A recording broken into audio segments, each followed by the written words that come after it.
এই হচ্ছে ফেরিঘাটের চিত্র।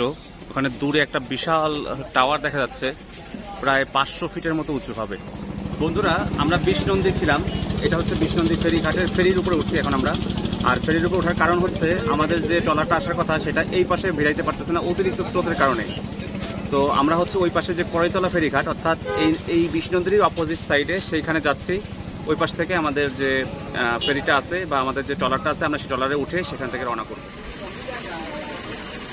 এভাবেই মাছ ধরায় ব্যস্ত মেঘনার দুপারের জেলেরা। শুধুই কি মাছ ধরা? ২৫০০-এর বিষ্ণন্দী থেকে ব্রাহ্মণবাড়িয়ার ঠুল্লাকান্দি পর্যন্ত এই নদীমাতৃক পথে যত চমৎকার দৃশ্যগুলো আছে সবই আপনাদের কাছে আজকে তুলে ধরতে যাচ্ছি। বন্ধুরা, মেঘনা নদীর শাখা নদী ধরে আমরা এখন এগিয়ে চলছি। নদীমাতৃক বাংলাদেশ যে কতটা সুন্দর সেটা আসলে নৌ সফর না করলে বোঝা যায় না। এই যে দেখেন, উপরে একটা বিমান যাচ্ছে, আমার ক্যামেরা আসতেছে কিনা জানি না। দূরের ওই ব্রিজটার নিচ দিয়ে আমরা কিছু সাধারণ মুসলমান আজকে আপনাদের নিয়ে যাচ্ছি ব্রাহ্মণবাড়িয়ার ঠুল্লাকান্দি গণিশা রহমতুল্লাহ আলাইহের মাজারে। পুরো মাজারটি আজকে আপনাদেরকে ঘুরে দেখাবো এবং এর বিস্তারিত ইতিহাস আপনাদের সামনে তুলে ধরতে যাচ্ছি। সাথে থাকেন বন্ধুরা।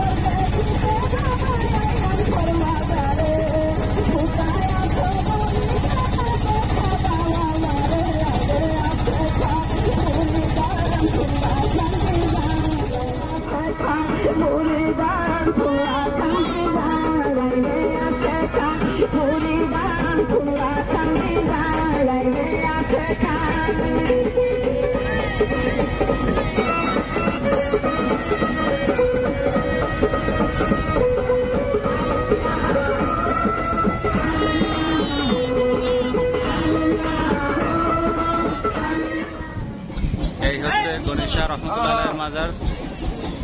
বন্ধুরা দেখছেন, আমরা মাজারে চলে এসেছি। এটাই হচ্ছে গণেশা রহমতুল্লাহ মাজার। এখানে অসংখ্য লোকজন আছে। দেখেন, রৌদ্র ঝলমলে একটা দিন। আমরা মাজারের সিঁড়ি ধরে, মাজারের গেট ধরে উঠে আসতেছি আস্তে আস্তে। আসুন দেখাবো এখানে কি হয় আর কি না হয়। আমার সাথে থাকবেন। এই যে গণেশা রহমতুল্লাহ মাজার, ঠুল্লাকান্দি, নবীনগর, ব্রাহ্মণবাড়িয়া, এখানে কি হয় তাই আপনাদের দেখার আমন্ত্রণ রয়েছে। প্রাঙ্গণ, এখানে বেশ বড় একটা ময়দান আছে, যেখানে কিছু ছোট ছোট দোকান দেখা যাচ্ছে। মেলার মতো কিছু দোকান এখানে আছে। এবং এই মাজার প্রাঙ্গণের পাশেই হচ্ছে সেই মাজারের যে মিম্বর। দেখেন কত উঁচু সুউচ্চ মিম্বরগুলো, যা আমরা নদী থেকে দূর থেকে দেখতে পাচ্ছিলাম। এই হচ্ছে সেই মিম্বরগুলো। অসংখ্য ভক্ত আশেকান এই মাজার প্রাঙ্গণে যে খোলা প্রান্ত, সেখানে মারেফতি গান পরিবেশন করেন। এই যে দরবার শরীফটা দেখতে পাচ্ছেন, এটা হচ্ছে গণেশা রহমতুল্লাহ মাজারের ঠিক বিপরীতে, অর্থাৎ মাঝখানে যে নদীটা আছে, নদীর এপার আর ওপার। এপারে হচ্ছে অদুচ্ছা রহমতুল্লাহ মাজার, আর এখান দিয়ে যদি আমরা পেছনে তাকাই, ওই যে দূরে যে মিম্বর দেখা যাচ্ছে, ওইটা হচ্ছে গণেশা রহমতুল্লাহ মাজার। এই দুইটা মাজার পাশাপাশি, ঠিক আছে? এইখানে যদি আসেন, একসাথে দুইটা মাজারই আপনারা দেখতে পারবেন। এই ঘাটেই নৌকাগুলো ভিড়ে।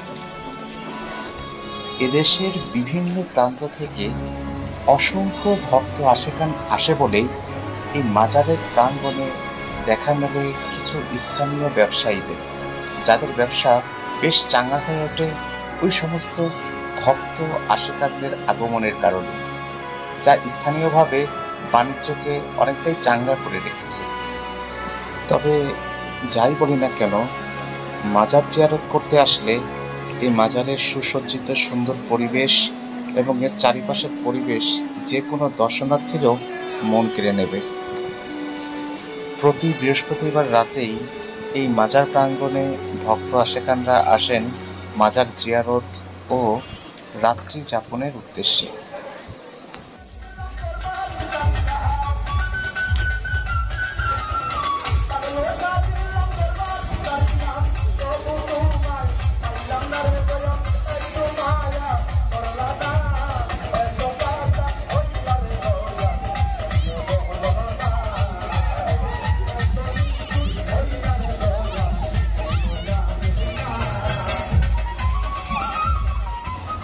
চলুন তাহলে পুরো মাজারের ইতিহাস এখন আপনাদের সামনে তুলে ধরি। আসসালামু আলাইকুম বন্ধুরা, সুন্দর আরও একটি দিনের শুভকামনা জানিয়ে আজকের ব্লগটি শুরু করছি।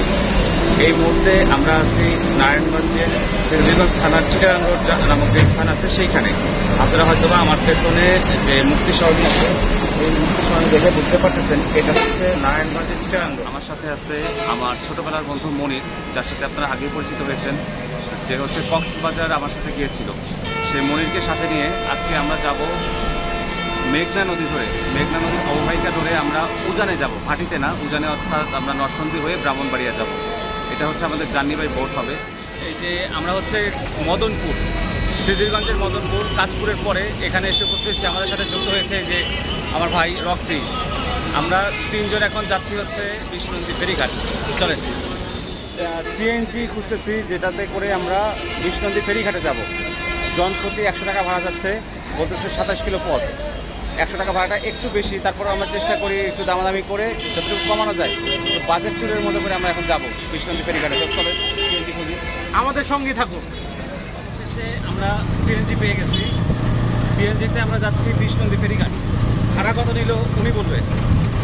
দর্শক, ভাড়া আমাদের থেকে শুরুতে 500 টাকা চেয়েছিল, পরে আমরা অনেক দাম কষাকষি করে 400 টাকাতে ফিক্সড করতে পেরেছি।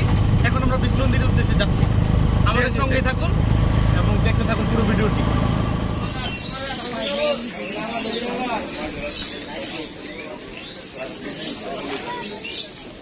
বন্ধুরা, আমরা এখন যেখানে দাঁড়ায় আছি এটা হচ্ছে বিষ্ণুনদী ফেরিঘাট, 2500-এ অবস্থিত। আমরা চিটাগাং রোড থেকে রওনা দিয়ে মদনপুর থেকে সিএনজি রিজার্ভ করে আমরা হচ্ছে বিষ্ণুনদী 2500 বিষ্ণুনদী ফেরিঘাটে এসে উপস্থিত হয়েছি। এখন এই ফেরিঘাটে আমরা অবস্থান করতেছি। আমাদের ট্রলার আসবে, আমরা যে ট্রলার বা বোট যাই বলেন বা নৌকো বলেন, আমরা এটাতে আজকে ভ্রমণ করব। এই নৌকা ভ্রমণই হচ্ছে আমাদের আজকের মূল উদ্দেশ্য। এবং আমরা কোথায় কোথায় যাই, কি করি, সেটাই আপনাদের সাথে আজকে শেয়ার করব। আপনারা পেছনে যে ঘাটটি দেখতেছেন, পেছনে পুরো ভিউটা, এটা পুরোটাই হচ্ছে বিষ্ণুনদী ফেরিঘাট।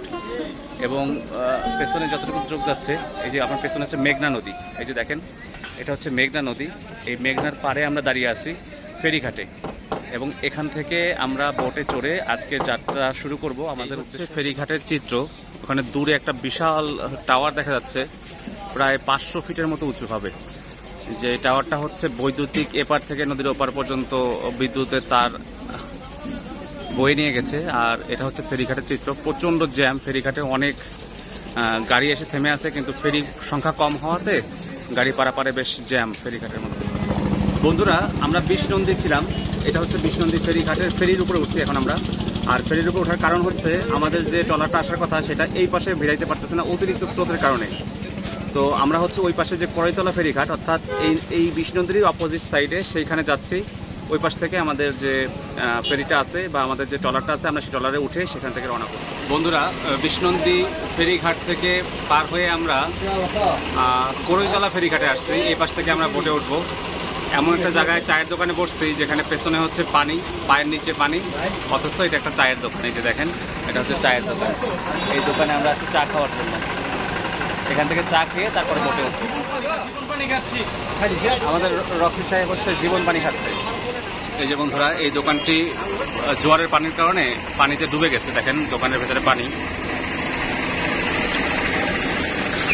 এটা হচ্ছে মেঘনার কড়াইতলা ফেরিঘাট। আমরা বিষ্ণুনদী ফেরিঘাট থেকে পার হয়ে এই পাশে আসছি, যে ফেরিতে গাড়ি উঠতেছে, এটাই হচ্ছে কড়াইতলা ফেরিঘাট। বন্ধুরা, অবশেষে আমাদের ট্রলারটি এখানে এসে পৌঁছেছে। এই হচ্ছে আমাদের ট্রলার। আমরা এখন এই ট্রলারে করে নরসন্দী সেই খোলাকান্দি সেখানে রওনা দিব। প্রায় 2 ঘন্টার যাত্রা। আপনার সাথে থাকবেন। 2 ঘন্টায় নদীর যে সাইট সিনগুলো আছে সেগুলো আপনার সাথে শেয়ার করবো ইনশাল্লাহ। ঘাট থেকে মাঝি লগির ধাক্কায় ছাড়িয়ে নিল বাঁশ ও কাঠের তৈরি নৌকাটি, যাকে আমরা ট্রলার বলে ডাকি। আর শুরু হলো আমাদের কাঙ্ক্ষিত লক্ষ্যে যাত্রা। ওদিকে জেলেরা ব্যস্ত মাছ শিকারে, এদিকে রোদ আর মেঘের লুকোচুরিতে কখনো কখনো জলের রং কালো, আবার কখনো কখনো নীলাভ ধূসর দেখায়। মাঝ নদীতে ট্রলারে বসে দূরের গ্রামগুলো দেখে মনে হচ্ছিল শিল্পীর আঁকা কোনো রংতুলির প্রেক্ষাপট। নদী পাড়ের এ দৃশ্য যতটা সুন্দর আবার ততটা ভয়ঙ্কর, বললেন আমাদের নৌকায় থাকা বয়োজ্যেষ্ঠ মাঝি। দিনে নদীপথ মসৃণ হলেও রাতে থাকে ডাকাতের ভয়, তাই তো এ পথ ধরে কেউ রাতে যাতায়াত করেন না। এখনো মাঝে মধ্যে গলাকাটা লাশ ভাসে নদীর জলে। তাছাড়া অন্ধকারে আছে পথ হারানোর ভয়। আবার অনেকেই নাকি নদী জলে ছায়ামানব দেখতে পায়। নদীর দুপাশ দিয়ে অনেকগুলো শাখা নদী বের হয়েছে, যা কিনা ভরা বর্ষায় পথ ভুলিয়ে নিয়ে যায় অন্য কোনো চরে। এমনই গল্প হচ্ছিল 70 অধিক বয়সী মাঝির সাথে। ছোটবেলা থেকেই নাকি মাঝি তার বাবার সাথে ট্রলারের হাল ধরেন। তখন এ নদীতে পাওয়া যেত বড় বড় মাছ, এই যেমন ধরেন 40 কেজি ওজনের রুই, কাতল, বোয়াল, চিতল, আরও কত রকমের মাছ। সকাল হলেই জলে ভেসে বেড়াতো এই সমস্ত বড় বড় মাছ। কথাগুলো বলছিলেন আর চোখ জল জল করছিল মাঝির। তারাও এক সময় প্রচুর মাছ ধরতেন। এরকমই খোশ গল্প হচ্ছিল মাঝির সাথে। গল্প করছিলাম আর দেখছিলাম আমাদের এই নদী পাড়ের দৃশ্য কতটা সুন্দর। ওই যে বড় বড় কচুরিপানার ঝাড়গুলো বাঁশ দিয়ে আটকে রাখা হয়েছে, ওগুলো সবই মাছ ধরার ঘের। স্থানীয়রা নিজস্ব কূলে এভাবেই ঘের করে মাছ ধরেন। আর নদীতে যে সমস্ত হাঁসেরা খেলা করছে সবই তাদের চাষ। বর্ষায় প্রচুর হাঁস উৎপাদন হয় এই অঞ্চলে। দেখতে দেখতে সুন্দর একটা পানকৌড়ি উড়ে গেল। এই পানকৌড়িটি নদীর জলে ডুবে ডুবে মাছ শিকার করছে। এত চমৎকার দৃশ্য এই নদীতে না আসলে কখনোই দেখতে পেতাম না। গ্রাম বাংলার এই দৃশ্যগুলো যে এতটা সুন্দর তা আসলে বলার অপেক্ষা রাখে না। এভাবেই চলতে চলতে আমরা একসময় মেঘনার শাখা নদী দিয়ে শর্টকাট পথ ধরি। মাঝি বললেন এই নদী ধরে এগোলে খুব দ্রুতই পৌঁছে যাওয়া যাবে মেঘনার সেই ভৈরব উপকূলে, যেখান থেকে ব্রাহ্মণবাড়িয়া পৌঁছানো সহজ হবে। তাই তো আমরা এই শাখা নদীতে ঢুকে পড়লাম। শাখা নদীর দুপারের দৃশ্য খুবই চমৎকার। দুপাশে ছোট ছোট গ্রাম আর সাজানো বাড়িঘরগুলো দেখতে ছবির মতন। কিছু জেলেরা ছোট ছোট জাল ফেলে নদী থেকে মাছ ধরছে। তাছাড়া নদীর পানিতে ধুয়ে শুকোতে দেওয়া হয়েছে পাট। সব মিলিয়ে দৃশ্যটা একদম গ্রাম বাংলার প্রাকৃতিক দৃশ্য, যা আমাদের মনকে একবারে আবেগে আপ্লুত করে ফেলে।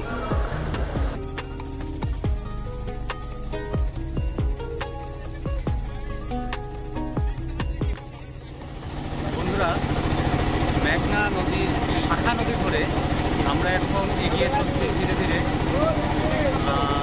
আমরা যাচ্ছি হচ্ছে ব্রাহ্মণবাড়িয়ার ঝোলাকান্দিতে, যেটা নবীনগরে অবস্থিত। সেই ঝোলাকান্দিতে যাচ্ছি।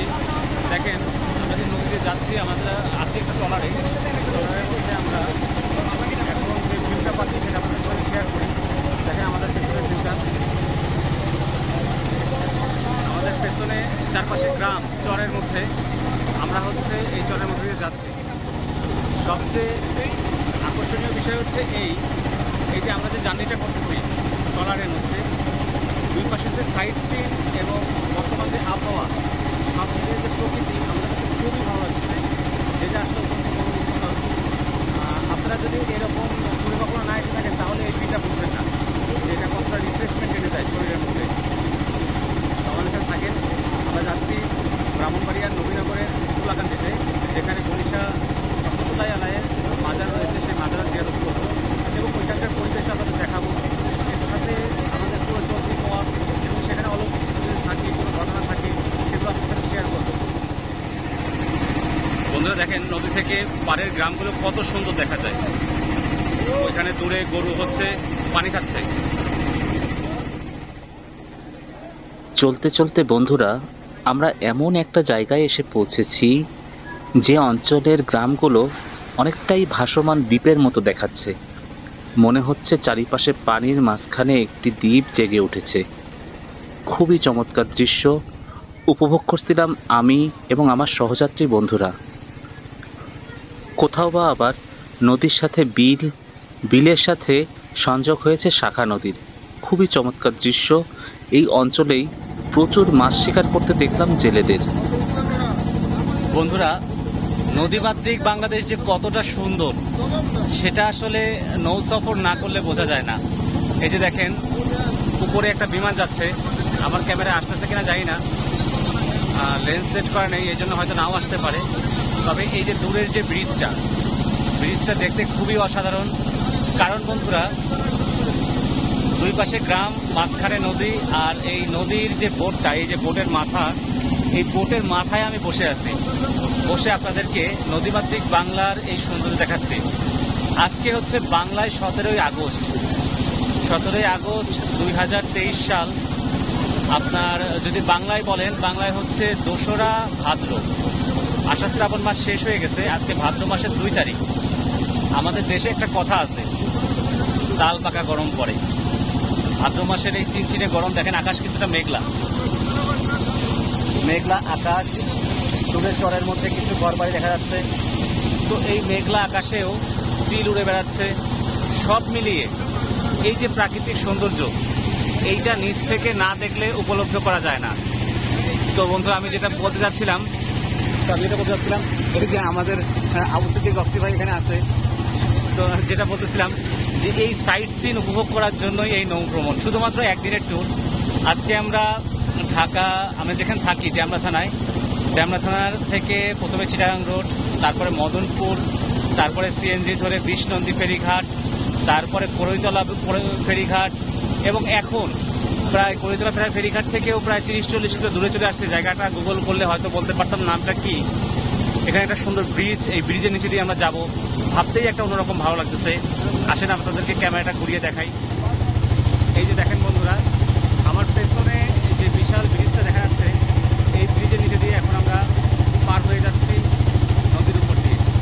এই যে একটা ভিউ, মানে নিজ চোখে না দেখলে এর সৌন্দর্যটা উপভোগ করা যায় না। আর দেখেন, আমি একদম ঠিক ট্রলারের মাথায় বসে আছি। দুই পাশে পানি কীরকম কল করে যাচ্ছে। এই সুন্দর পরিবেশের মধ্যে বসে থাকার যে একটা আনন্দ, সেটা আসলে নিজ থেকে না বসতে কখনোই বোঝা যায় না। তো বন্ধু, আমার সাথে থাকেন, ছোটো ভিউগুলো আপনাদের দেখানোর চেষ্টা করবো। দূরের ওই ব্রিজটা পার হয়ে আসলাম, দেখেন ব্রিজটা ভিউটা কত সুন্দর। মেঘনার বড় নদী থেকে এই শাখা নদীতে প্রবেশ করেছি। শাখা নদীটা অনেকটাই সরু, আর শাখা নদীতে আমরা আস্তে আস্তে এগিয়ে যাচ্ছি আবার বড় নদীর দিকে। অর্থাৎ বড় নদী মানেই শাখা নদীর নিস্তব্ধতা ভেঙে বিশাল কোনো জলরাশির মধ্যে প্রবেশ, যেখানে ছোট ছোট ঢেউগুলো মিলিয়ে যায় বড় বড় ঢেউয়ের নিচে। বিস্তীর্ণ জলরাশি, এমনকি নদীর এ প্রান্ত থেকে ও প্রান্ত দেখা যায় না। এই দেখতে দেখতে বন্ধুরা, একবার আমরা বড় নদী, একবার শাখা নদী করতে করতে কখন যে ভৈরবের সেই মেঘনাতে এসে পৌঁছেছি, যেখানে বিশাল জলরাশি চোখে পড়ছে। প্রায় 40 মিনিট চলার পরে আমরা পার হয়ে আবারও শাখা নদীতে প্রবেশ করলাম। এই মেঘনার শাখা নদী ধরেই আমরা এখন ঢুকে যাব ব্রাহ্মণবাড়িয়ার সেই ঠুল্লাকান্দির দিকে। সমস্ত শাখা নদীর চিত্র প্রায় একই রকম।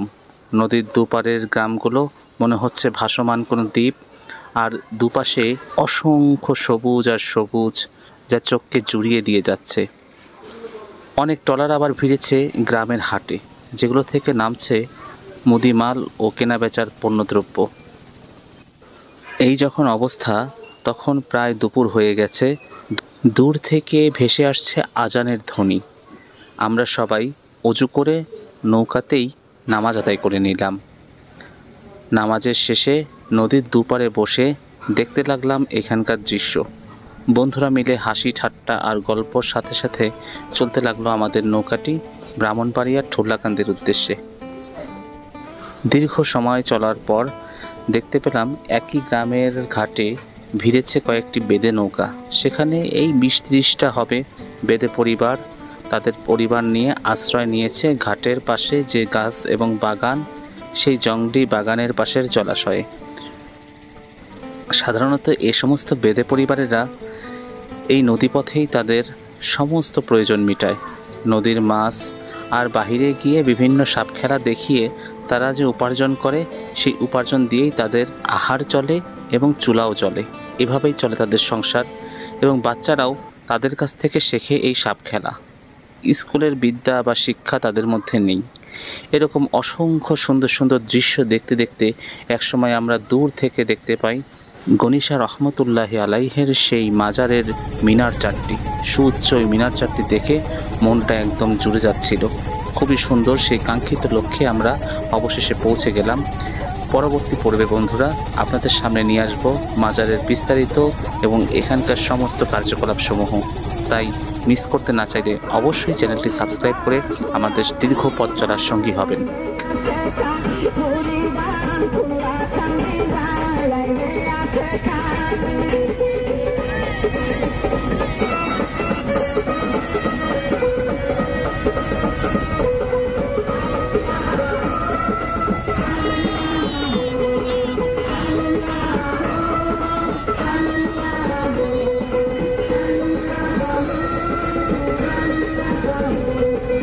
বন্ধুরা দেখতে দেখতে আমরা ছোলাকান্দি হযরত গণিশা রহমতুল্লাহের মাজারে চলে এসেছি।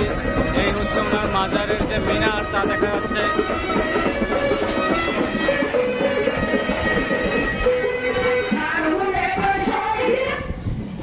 এই হচ্ছে গণিশা রহমতুল্লাহের মাজার। বন্ধুরা দেখছেন আমরা মাজারে চলে এসেছি। এটাই হচ্ছে গণিশা রহমতুল্লাহের মাজার। এখানে অসংখ্য লোকজন আছে, আরো কিছু নৌকা এখানে এসে ভিড়ছে। এই মাজার জিয়ারতের উদ্দেশ্যেই আশা করতেছি।